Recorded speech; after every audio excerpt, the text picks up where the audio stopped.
నమస్తే, welcome to 6 TV. నేను ఆనంద్. ఇక డీటెయిల్ చూస్తే తెలంగాణలో మున్సిపల్ ఎన్నికల ప్రచారం అధికారికంగా ముగిసింది. రాష్ట్ర వ్యాప్తంగా 48 గంటల సైలెంట్ పీరియడ్ అమల్లోకి వచ్చింది. ఈ నేపథ్యంలో మైకులు మోగబోయాయి, ర్యాలీలు, సభలు నిలిచిపోయాయి. ఓటర్లను ప్రభావితం చేసే విధంగా ఎలాంటి ప్రచారం జరగకుండా ఎన్నికల కమిషన్ కఠిన చర్యలు చేపట్టింది.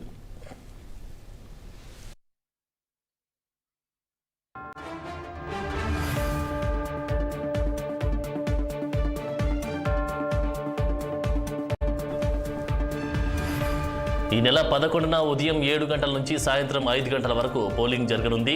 అనంతరం 13న ఉదయం 8 గంటల నుంచి కౌంటింగ్ ప్రారంభమవుతుంది. మొత్తం 116 మున్సిపాలిటీలు, 7 కార్పొరేషన్లు, 2996 వార్డులకు పోలింగ్ నిర్వహించేందుకు ఎన్నికల సంఘం సమాయత్తమైంది. రాష్ట్ర వ్యాప్తంగా 8203 పోలింగ్ కేంద్రాలు ఏర్పాటు చేశారు. ప్రతి కేంద్రంలో వెబ్కాస్టింగ్ సౌకర్యం కల్పించారు. ఓటర్ల సంఖ్య 52.43 లక్షలు కాగా అందులో మహిళా ఓటర్లు 26.80 లక్షలు, పురుష ఓటర్లు 25.62 లక్షలు ఉన్నాయి. ఇక ఈసారి బ్యాలెట్ పేపర్ల ద్వారానే ఓటింగ్ జరగనుంది. అందుకోసం 16,301 బ్యాలెట్ బాక్సులు సిద్ధం చేశారు.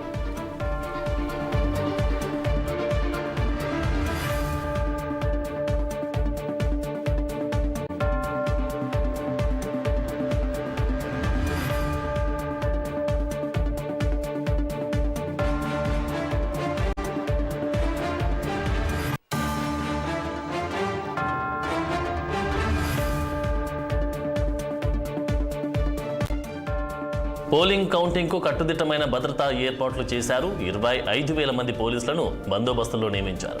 సమస్యాత్మక పోలింగ్ కేంద్రాలు 1,900 కాగా అత్యంత సమస్యాత్మక కేంద్రాలు 1,400గా గుర్తించారు.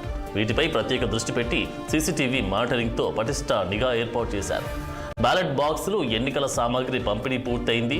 స్ట్రాంగ్ రూమ్లలో 24 గంటల భద్రత ఏర్పాటు చేశారు. ఇక ఎన్నికల నేపథ్యంలో మద్యం దుకాణాలు మూసివేయాలని ఆదేశాలు జారీ చేశారు.